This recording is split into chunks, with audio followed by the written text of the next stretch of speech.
Comment gérer le décalage horaire lorsqu'on a un bébé ou un bambin? Ça y est, les vacances approchent, tu sais déjà que tu pars à New York, à Bangkok, à Dakar ou à Johannesburg et tu te dis mais mon Dieu, comment est-ce qu'on va gérer le décalage horaire avec bébé? Eh bien, c'est le thème de cette vidéo.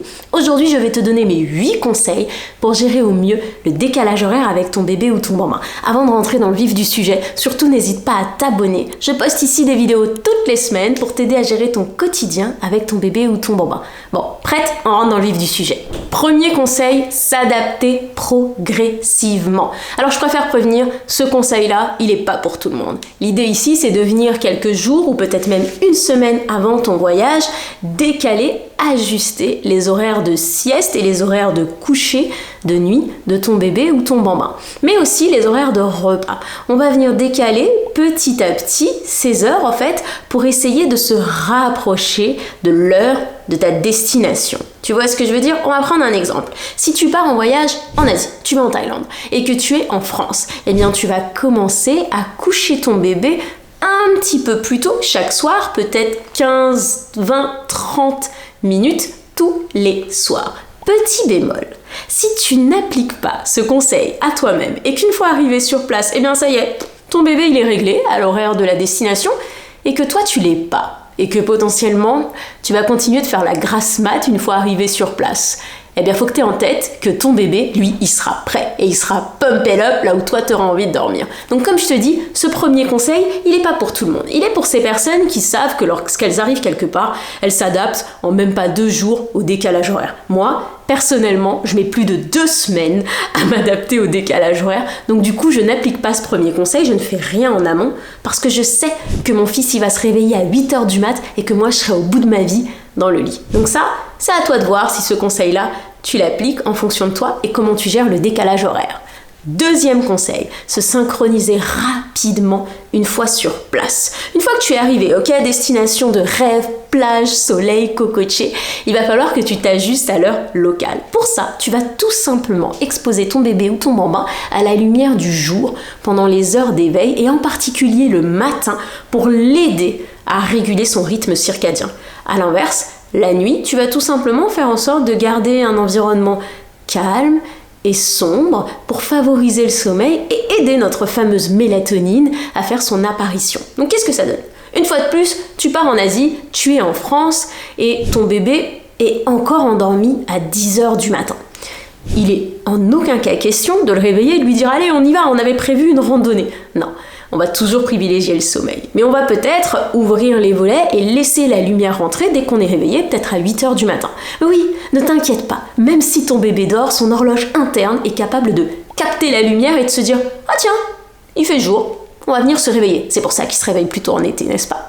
Pareil, si ton bébé a la pêche alors qu'il est 22h, c'est ok, c'est normal, il s'adapte, mais c'est ton rôle à toi de venir fermer les volets, de mettre la chambre dans le noir et de venir proposer uniquement des activités calmes et apaisantes. Inutile de le forcer à dormir 6 heures plus tôt, ça n'a pas de sens. Troisième conseil, maintenir la routine du dodo. On le sait, les bébés sont réconfortés et se sentent en sécurité lorsqu'il y a une routine du dodo. Donc on va essayer de maintenir celle qu'on avait à la maison. Petite pause, si là tu te dis « Mais Elodie, mais moi je n'ai pas le matos de tout le rituel qu'on fait à la maison », il n'y a pas de problème.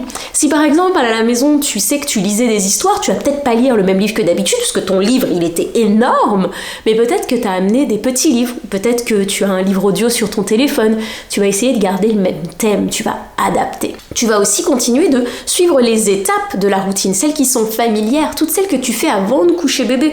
Tu sais par exemple le bain, le fait de mettre la couche et d'aller ensemble acheter à la poubelle, peut-être le fait de chanter en allant dans la chambre, on va garder tout ça pour en fait les aider à s'adapter de plus en plus facilement ou rapidement, d'accord? Donc on garde cette séquence. Même si, après le dernier élément de ta routine du dodo, tu sens que il n'est pas encore fatigué et tu te dis qu'il va pas dormir tout de suite, c'est pas grave. Parce qu'à partir du moment où tu auras commencé la routine, ça va indiquer à son cerveau, ça y est, c'est l'heure de dormir, va peut-être falloir qu'on se recale.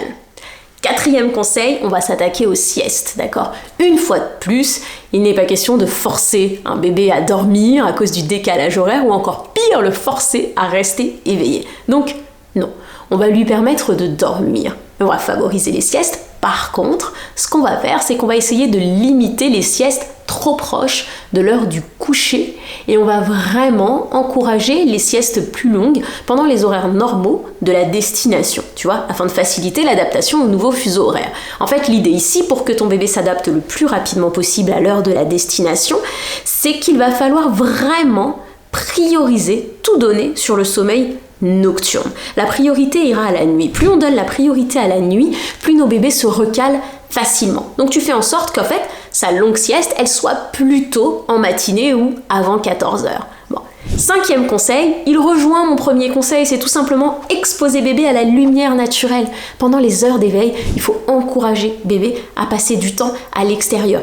Même s'il est fatigué et qu'il est en train de dormir dans sa poussette ou en portage, on veut absolument qu'il soit exposé à la lumière naturelle. C'est ton meilleur allié, d'accord? C'est elle qui permet à notre horloge biologique de se synchroniser. L'exposition à la lumière du jour et encore plus le matin, ça aide notre petite horloge à se régler, ok?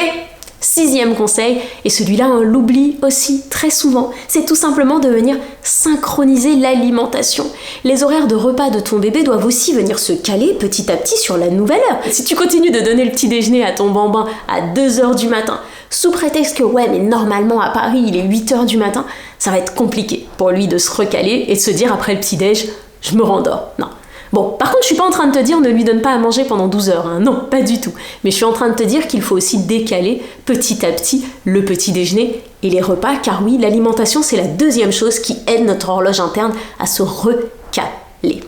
Notre 7e conseil, ça va tout simplement essayer d'éviter l'exposition à la lumière artificielle la nuit. Donc bien sûr, ça va concerner les lumières vives. On évite d'allumer le plafonnier à 3h du matin parce qu'on est réveillé à cause du décalage horaire. Je dis pas qu'il faut rester dans le noir, pas du tout. Mais peut-être qu'on va mettre une petite veilleuse ou qu'on va allumer la lumière de la table de chevet. Mais je fais aussi référence aux écrans. Souvent, lorsqu'on est extrêmement fatigué, si nous on s'est déjà habitué à l'heure locale, on va se dire bah tiens c'est pas grave, pendant que je dors je vais lui allumer la télé et au bout d'un moment il va s'endormir. Attention, la lumière artificielle, les écrans, c'est vraiment ce qui va faire que l'horloge interne de bébé va vraiment avoir beaucoup de mal à se caler sur l'heure locale. La lumière artificielle, encore plus cette lumière bleue, va vraiment venir foutre le bip dans tout ça. Oui, c'était un bip manuel. Tout ça, ça va venir perturber le rythme circadien de ton bébé ou ton bambin et tu vas juste te rendre compte en fait quand tu vas ouvrir l'œil à 3h ou 4h ou 5h du matin que ta petite merveille elle a regardé la télé toute la nuit. Donc on évite, même si je sais que c'est parfois difficile. Mon 8e conseil, c'est tout simplement d'être patient. On a tous une façon différente de gérer le décalage horaire. En tant qu'adulte, c'est déjà le cas. Moi, je te dis, je mets minimum 2 semaines à m'y faire. Donc, il va falloir faire preuve de souplesse dans l'emploi du temps, faire en sorte d'avoir le matos qu'il faut, l'écharpe de portage ou la poussette si ton bébé ou ton bambin dort la journée. Et oui, tu peux prendre une poussette même si tu as un bambin de 4 ans parce que tu sais justement qu'il va y avoir cette phase d'adaptation. Bon, je te laisse ici. J'espère que cette vidéo va te permettre de profiter à fond de tes vacances et je te dis à très bientôt.